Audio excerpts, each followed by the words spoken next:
Welcome, curious minds, to another deep dive. Yeah. Today we're digging into someone, well, someone whose name you definitely know. Probably from a dusty old math class. Mm-hmm. But his actual life, Yeah. his influence, it goes way, way beyond that triangle thing. We're talking about Pythagoras. That's right. Yeah, most people hear Pythagoras, and boom, it's a B plus B is 4 the theorem. Exactly. But that's just scratching the surface, It's only one tiny piece of this huge, kind of mysterious, and honestly, incredibly influential world he built. Pythagoras wasn't just a mathematician, he was one of ancient Greece's biggest thinkers. And yeah, pretty enigmatic, too. Lots of myth mixed in with the man. Absolutely. And not just a philosopher or a mathematician, but both, and something else, too. Yeah. He founded this really unique community, almost cult-like, some might say. Very mystical. Yeah, it's this amazing mix, isn't it? You've got this really rigorous logic, this focus on numbers, but then also this deep spiritual belief, which for his time, that was completely radical. So, our mission today in this deep dive is to unpack all that.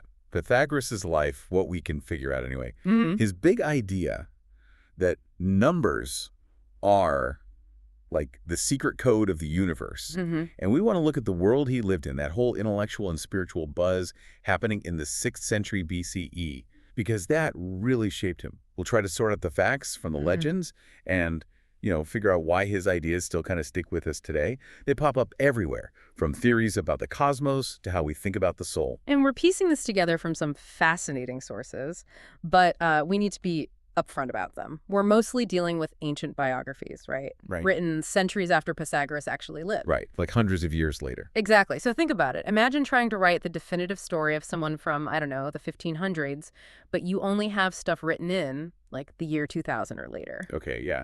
Things would get fuzzy. Totally fuzzy. You get facts, sure, but also tons of stories, maybe some hero worship, legends creeping in, and that's what we have with Pythagoras. Doesn't mean we just toss it out, though. No. No. Buried in there are these amazing insights into where Western thought really started. You get this glimpse of a time when science and mysticism weren't totally separate things. They were like two sides of the same coin, both trying to figure out reality. Okay, so that's the challenge and the fascination. Let's dive into the man himself then. Who was this Pythagoras living in that complex world? How did he start building these ideas that, well, still echo, right? Pythagoras, the name brings up triangles, maybe music ratios if you dig a bit deeper. But the actual guy, he's slippery, really shrouded in mystery, born around, what, 570 BCE? Yeah, roughly 570 BCE on Samos. That's a Greek island, pretty busy place right there in the Aegean Sea. And yeah, right from the start, figuring out what's real history and what's just, legend. It's tough, really tough for his early life. Why is it so hard? Is it just that it was so long ago? Well, that's part of it, but it's mostly about the sources. Like we said, the main folks who wrote about him, Diogenes, Laertius, Porphyry, Iamblichus, they were writing way, way later. We're talking centuries. Hundreds of years. Think 3rd century CE, 4th century CE. That's like an 800, 900-year gap. Wow. So their accounts, they're often less like straightforward history and more like, well, sometimes like stories about a saint, attributing miracles, divine birth, that kind of thing. Biography. Exactly. But again, we don't just ignore it. We have to read it critically, try to sift through the layers of legend and find the plausible bits. For instance, we know Samos, during his youth, was ruled by this tyrant, Polycrates. Powerful dude, could be pretty oppressive. Okay. And that political climate, shaky alliances, maybe not much room for free thinking. That could definitely have pushed Pythagoras, shaped his early experiences, maybe even made him think about leaving. Yeah, that makes a lot of sense. And maybe that's why he's supposedly traveled so much. This idea that he went on these huge journeys, was it to get away from Polycrates? Or just because he was incredibly curious? Or both? Probably a bit of both. I mean, escaping an oppressive ruler sounds like a good reason to travel. Definitely. But the sources also paint him as having this insatiable thirst for knowledge. They often talk about him going to Egypt. Egypt was like the ancient powerhouse of wisdom for the Greeks. Right, they really respected Egyptian knowledge. Totally. So the story goes, he spent years there studying with priests, learning their geometry, astronomy, maybe even some of their mystical secrets. Now, whether that all happened exactly like that, who knows? But it's significant because it suggests his ideas weren't purely Greek. He might have been soaking up knowledge from these older civilizations, that blend of science and spirituality he's known for. Maybe its roots are partly in Egypt. Okay, so Egypt And then there's Babylon, too, right? Another ancient center of learning. Yep, Babylon comes up too. Wow. Renowned for their math, their astronomy, incredibly sophisticated stuff. He reportedly picked up more knowledge there. And this, again, just highlights how connected the ancient world actually was. It wasn't isolated pockets. Yeah, you picture these Greek guys just thinking deep thoughts on their own islands, but maybe not. Right. You've got this Greek thinker potentially traveling, absorbing ideas from Egypt, from Babylon, learning about numbers, about the stars. It shows this incredible cross-cultural exchange happening. Ideas were flowing, influencing each other.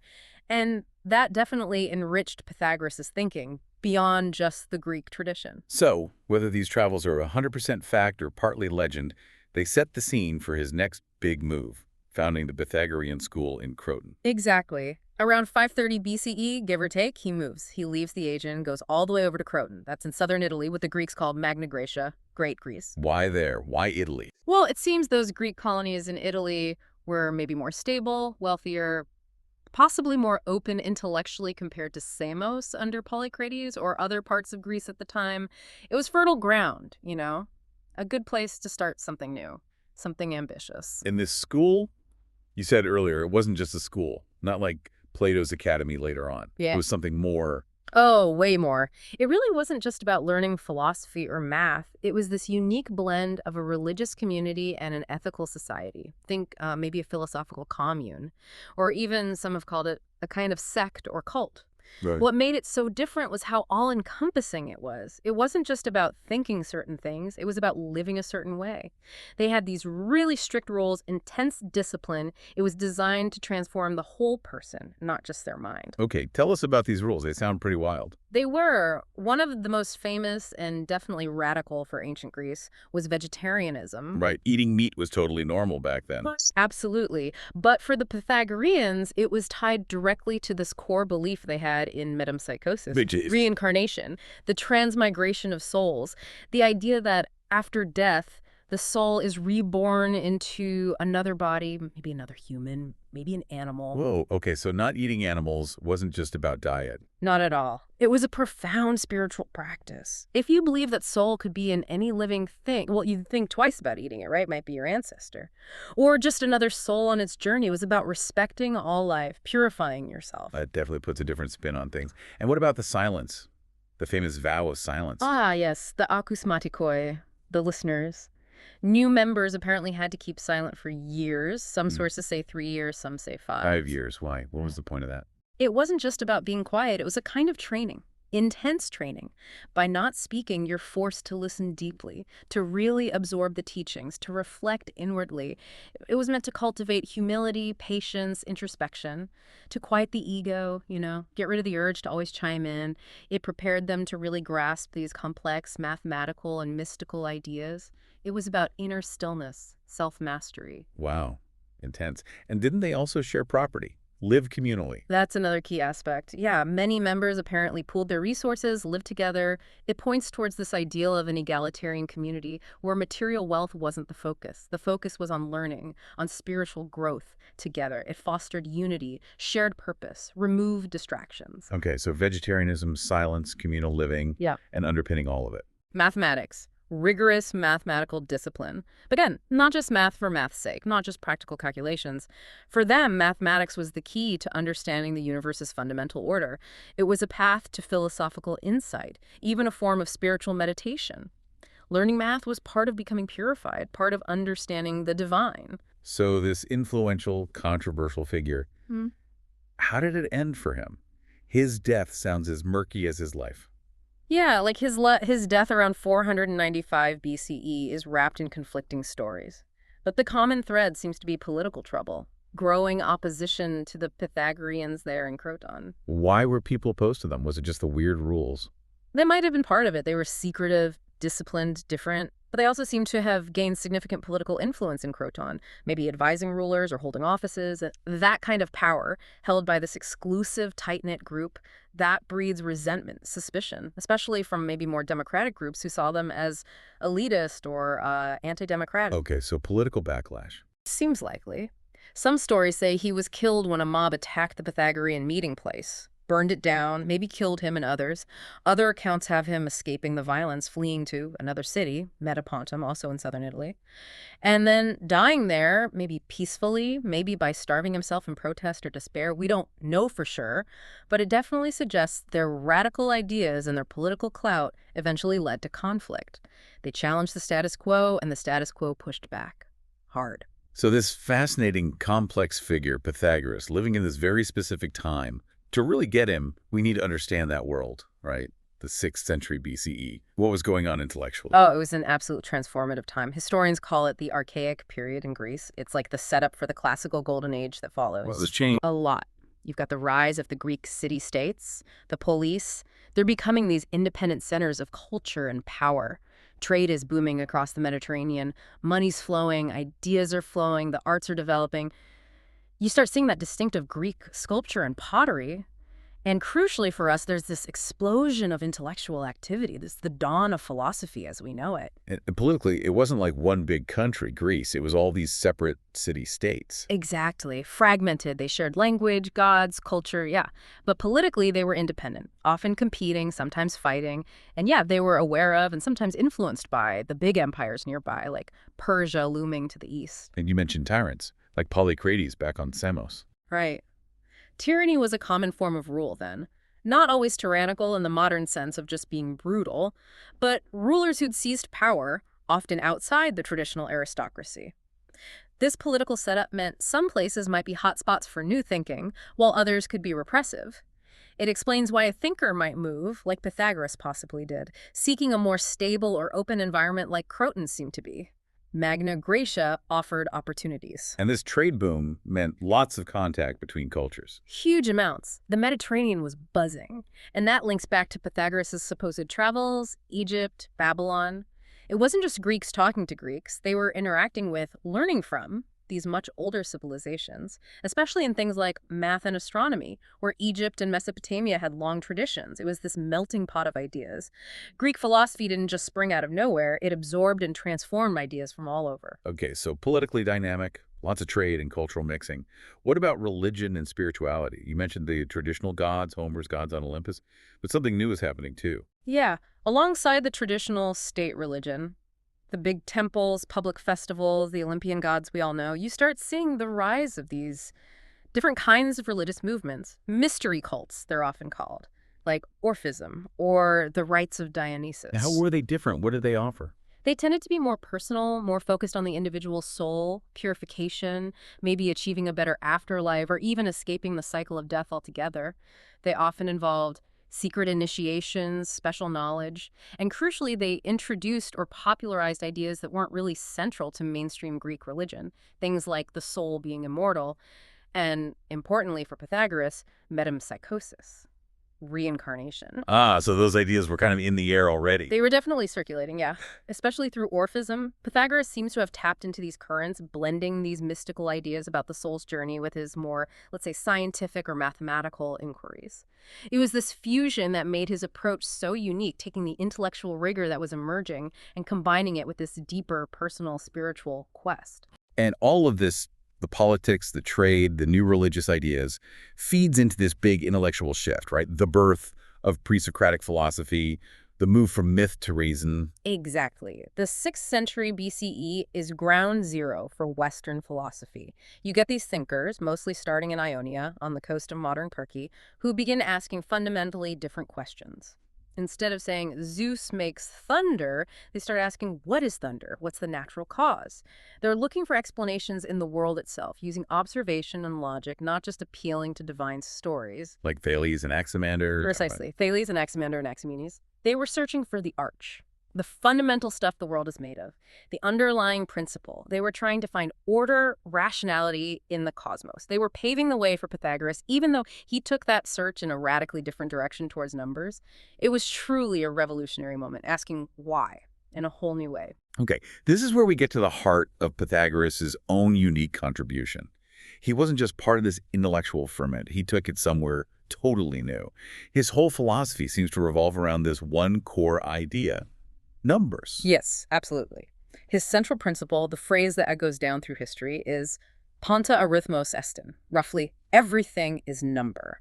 What did he actually mean by that? Numbers are just numbers, right? For counting, measuring. Not for Pythagoras, not at Hmm. all. For him, numbers weren't just tools we use, they were the actual building blocks of reality, the fundamental principles that explain why the universe is the way it is. Think about the earlier guys, like Thales saying everything is water, or Anaximenes saying it's air. They were looking for a physical substance. Right. Pythagoras makes this huge leap. He says the ultimate reality isn't physical stuff. It's abstract. It's mathematical relationships. Numbers and their ratios are the essence of things. That's a massive shift in thinking. He's saying the structure, the order, the very nature of the cosmos is numerical. Okay, wow. So how did he see this playing out, like in geometry, for instance? Well, geometry was crucial. He saw geometric shapes and their properties not just as abstract drawings, but as reflections of this deep cosmic order. Take his famous theorem, A plus B exists as C what bomb. Yeah. Now, we know now that the basic relationship was probably understood by Babylonian and Egyptian surveyors way before him. They used it practically. Yeah. But Pythagoras, or at least the Pythagoreans, did something different. They didn't just use it, they saw it as profound philosophical truth.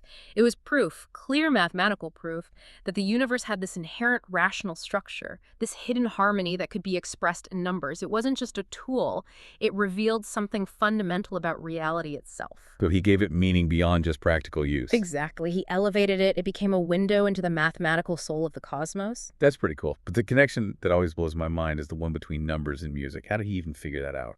Ugh. This is one of the most famous stories about him, and it's a brilliant example of his approach. The legend often involves him walking past a blacksmith's shop and hearing hammers of different weights striking an anvil, creating harmonious sounds. But a more plausible version involves experiments with the monochord, basically a single-stringed instrument. Okay. He discovered that simple whole number ratios between the lengths of vibrating strings produce the most consonant, harmonious musical intervals. Like, if you have the length of a string, the pitch goes up an octave. That's a perfect 2.1 ratio. Right. A string 2/3 the length, that gives you a perfect fifth, a 3.2 ratio. 3/4 the length gives a perfect fourth, a 4.3 ratio. Wow. So the beauty we hear in music, Hmm. it's based on simple math. That was the incredible discovery. Something as seemingly subjective and emotional as musical harmony was actually grounded in precise, simple numerical ratios. It was this stunning direct link between the abstract world of numbers and the physical world of sound and aesthetics. It must have felt like uncovering a secret code of the universe. I bet. Yeah. And this led him to an even bigger idea, right? The music of the spheres. Exactly. Sfueron musico. It's this beautiful, almost poetic extension of the musical discovery. The reasoning went something like this. If simple mathematical ratios create audible harmony here on Earth with strings, then surely the massive celestial bodies, the sun, the moon, the planets moving in their perfect, regular orbits, must also adhere to similar mathematical ratios.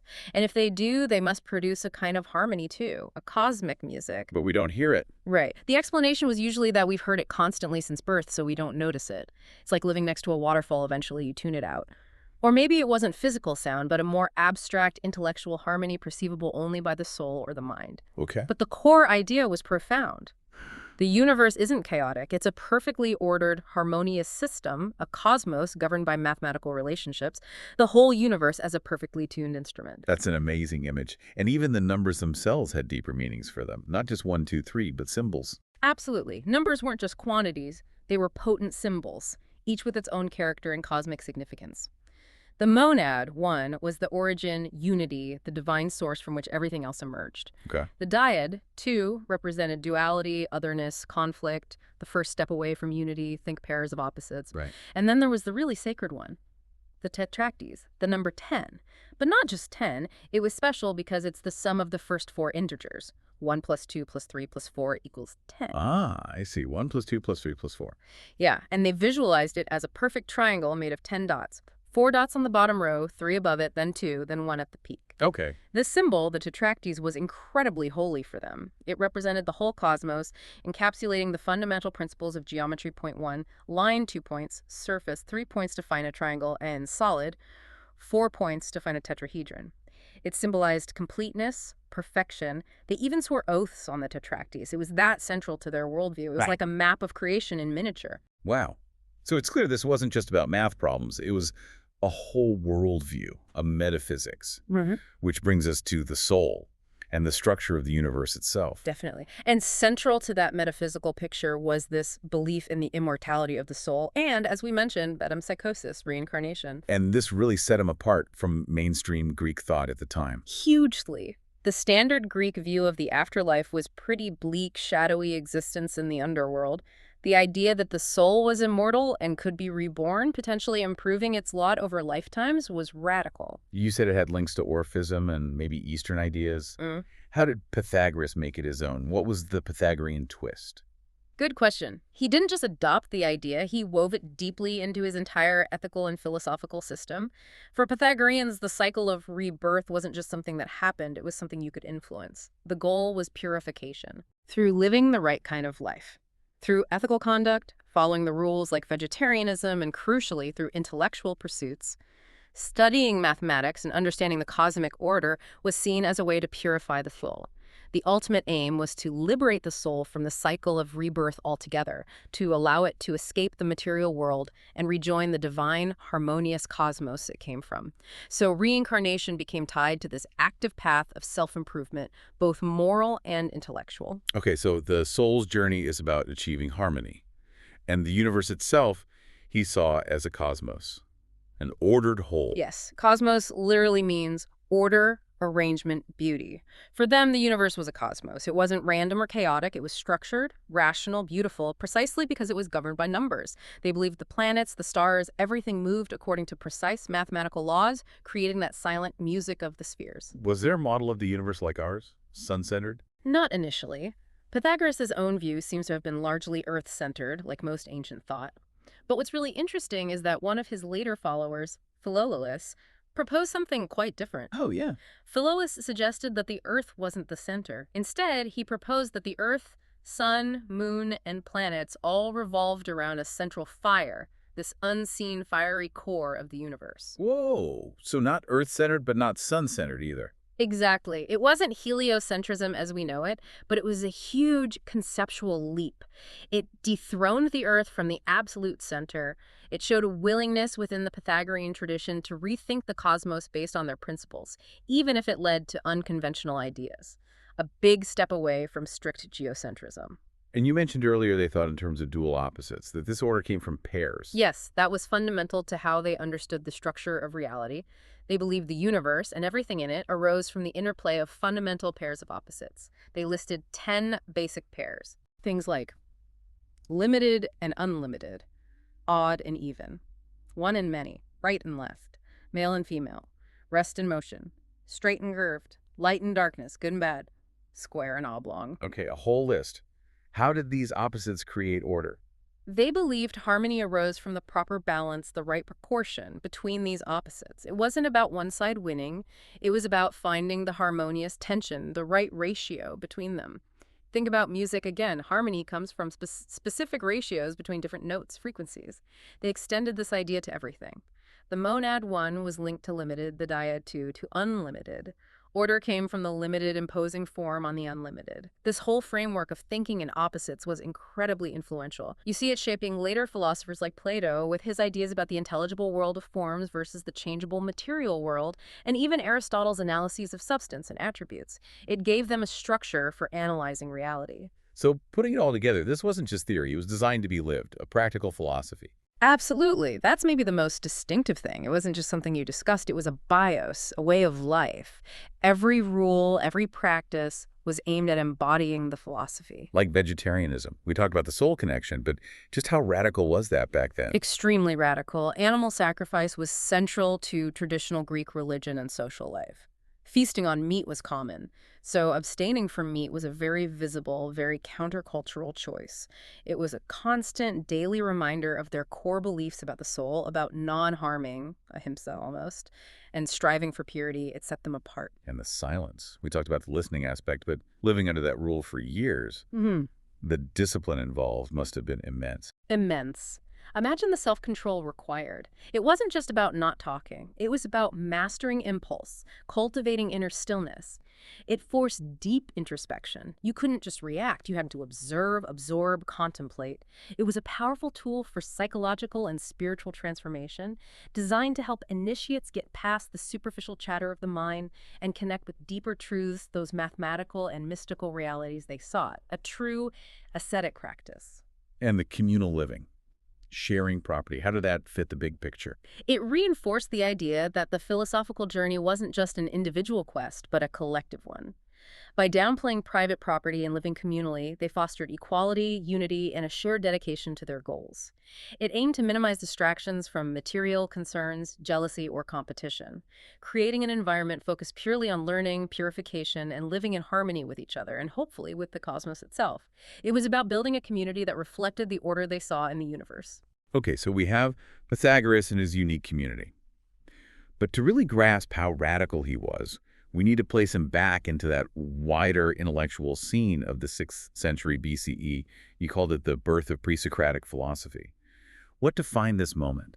It's really the moment where, in the Greek world, a significant shift happens. People start moving away from explaining the world purely through myths and stories about the gods, the kind of explanations you get in Homer or Hesiod. Right, Zeus throws lightning bolts, Poseidon causes earthquakes. Exactly. Instead, these new thinkers start looking for natural explanations. They begin using reason, observation, logic to understand the world around them. Why do seasons change? What are stars made of? Where did everything come from? They're looking for answers within nature itself, not just relying on divine intervention. It's a fundamental change in approach, a move towards rational inquiry. And they were tackling some massive questions right from the start, like, what's the universe made of? How does change happen? Is there an underlying order? Big stuff. Huge stuff, foundational questions. And a key theme, especially for those early guys in Miletus, Thales, Anaximander, and Anaximenes, was the search for the arch. The arch. Yeah, the originating principle, the fundamental substance or source from which everything else comes. They were mostly monists, meaning they thought there was one basic stuff. It was this bold attempt to find a single unifying explanation for all the diversity we see in the world. Instead of a pantheon of gods creating things piecemeal, they were asking, what's the one thing underlying it all? And Thales said water, and Anaximenes said air. Right. They picked observable, tangible elements. Pythagoras, though, as we saw, took a different path. He said the arch isn't material stuff, it's abstract, it's numbers. That's a key difference, moving from the physical to the mathematical. And they weren't just thinking abstractly, they were observing the world too, looking at the stars, nature. Oh, yeah. They were definitely curious about the cosmos, trying to figure out how the heavens worked, why natural phenomena occurred. Anaximander supposedly made a model of the universe, used the sundial. They were starting to measure, to map, to predict. Pythagoras' music of the spheres, even with its mystical side, fits right in here. It's an attempt to find a rational, mathematical order in the celestial movements. They were beginning to see the universe not as just random events, but as a system, a cosmos. But it wasn't quite science as we know it today, right? It was still mixed with other elements. Definitely not modern science. It was more like proto-science mixed with philosophy, and especially with Pythagoras, a strong dose of mysticism. The lines weren't clearly drawn yet. Rigorous experimentation wasn't really part of the picture. It was more about observation, logical argument, intuition, and sometimes, frankly, speculation. Pythagoras is the perfect example of this blend, using math and observation, like with the monochord, but embedding it within this deeply spiritual, almost religious framework about souls and cosmic harmony. So Pythagoras wasn't alone. Who are some of the other major players thinking alongside him in the 6th century? Give us a sense of the neighborhood. Okay, well, the earliest big name is Thales of Miletus. Lived a bit before Pythagoras, maybe died around when Pythagoras was a young adult. The water guy. The water guy. First one, tradition says, to really propose a natural arch. But he was also reportedly skilled in geometry and astronomy, predicted an eclipse, measured the pyramids. So he established this link between observing nature and using reason, maybe even math. Pythagoras might well have built on that legacy. Okay, who else from Miletus? Anaximander. Thales' student, roughly contemporary with Pythagoras' early life. He went a step further than Thales. He said the arch couldn't be water or any specific thing. Why not? Because he figured if one element was fundamental, wouldn't it eventually take over everything else? So the source had to be something. Indefinite, boundless. He called it the apeiron, the unlimited. Wow, that's abstract. Super abstract. It's this idea of a primordial, undefined potential from which opposites like hot and cold, wet and dry emerge and balance out. He also made a world map, thought about the Earth floating freely. He was really pushing towards a more complex, ordered view of the cosmos, the cosmos. You can see parallels with Pythagoras' search for underlying principles, even if Anaximander's apeiron is different from Pythagoras' numbers. And the third Milesian. Anaximenes. Probably a student of Anaximander, lived into the later 6th century. He brought it back to a specific element, air. Air? Why air? He thought air was basic because it could change its density.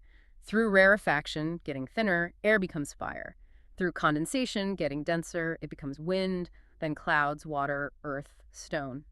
It was a clever attempt to explain how one substance could seemingly turn into everything else through a natural process. Okay, so a more mechanical explanation. Yeah, more focused on physical processes. And here you see a contrast with Pythagoras, right? Anaximenes is offering this rational, material explanation for change, while Pythagoras is diving into abstract numbers and mystical ideas about the soul, different paths emerging. Any other key figures around them? Definitely Xenophanes. He lived a long life, overlapping quite a bit with Pythagoras. Originally from Ionia, but traveled widely, including to Italy, he's famous for slamming the traditional Greek gods. Oh, so. He basically said Homer and Hesiod made the gods too human, having affairs, stealing, fighting. He famously quipped that if cows or horses could draw, they'd draw their gods looking like cows and horses. His point was that humans project their own image onto the divine. Instead, he proposed a single, greatest God, unlike mortals in body or mind, who shakes all things by the thought of his mind. Much more abstract philosophical concept of divinity. Did that influence Pythagoras? It's hard to say directly, but that move towards a more abstract, less anthropomorphic divinity was definitely in the air. It resonates with Pythagoras' focus on abstract principles like number and harmony as being closer to the divine rather than the messy Olympian family drama. Okay, one more. Maybe someone who offered a real contrast. Heraclitus of Ephesus, a bit younger than Pythagoras, active towards the end of the 6th century and into the 5th. He's famous for the idea of constant change. Pantarei, everything flows. You can't step in the same river twice. That's the one. For Heraclitus, reality wasn't static order, it was perpetual flux, driven by the tension of opposites, what he called war. But underlying this constant change, he believed, was a rational principle, the logos, guiding it all. So how does that stack up against Pythagoras? It's almost the polar opposite in some ways. Pythagoras emphasizes harmony, stability, unchanging mathematical truths underlying everything. Heraclitus emphasizes change, conflict, flux as the fundamental reality. Pythagoras sees a static, ordered cosmos. Heraclitus sees a dynamic, fiery, ever-becoming one. It just shows you the incredible range of ideas bubbling up at this time. People are looking at the same world and coming to radically different conclusions about its fundamental nature. So in this incredibly lively philosophical scene, Yep. where does Pythagoras fit? What makes him stand out? You called him a bridge builder earlier. Yeah, I think that captures it well. He wasn't just another Milesian looking for a material arch. He wasn't just a mystic detached from rational inquiry. He did both. He continued that pre-Socratic push for rational explanation, but he deepened it incredibly by bringing mathematics right into the heart of philosophy. But then he also wove in these strong mystical threads, the soul, reincarnation, purification, drawing from Orphism or other traditions. It was this unique synthesis that set him apart. So key contributions would be, first, really integrating math into philosophy. Absolutely number one. Making numbers not just tools, but the actual substance or principle of reality. That was a game changer, moving beyond the physical arch to the abstract. And second, that blend of science and mysticism. Yes, that synthesis is crucial.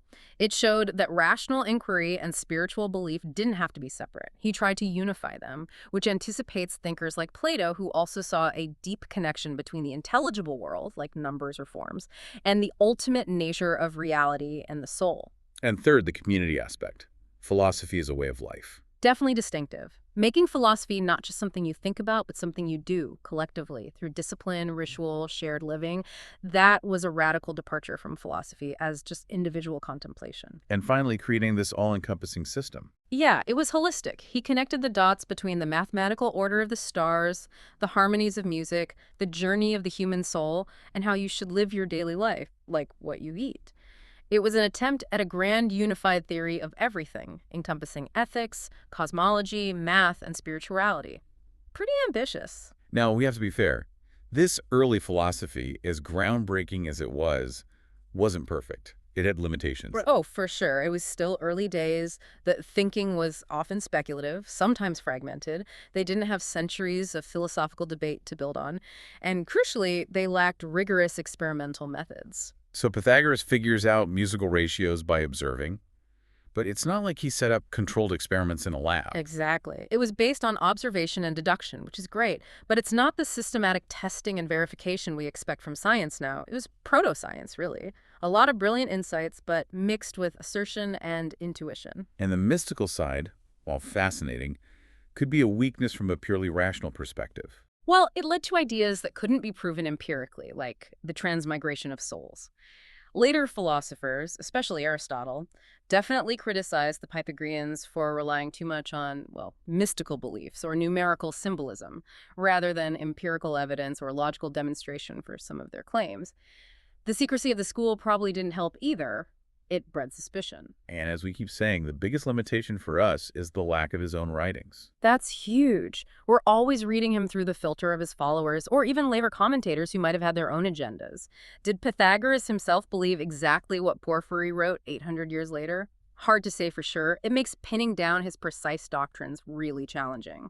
Okay, so despite the mysteries, the lack of direct writings, the blend of myth and fact, there's no denying Pythagoras cast a long shadow. His influence on later thought is just immense, isn't it? Oh, absolutely massive. You can't really understand the development of Western philosophy or even science without acknowledging his impact. It ripples out in so many directions. Where do we see it most clearly? Plato seems like the obvious starting point. Definitely. Plato was profoundly influenced by Pythagorean ideas. It's almost impossible to imagine Plato's philosophy without them.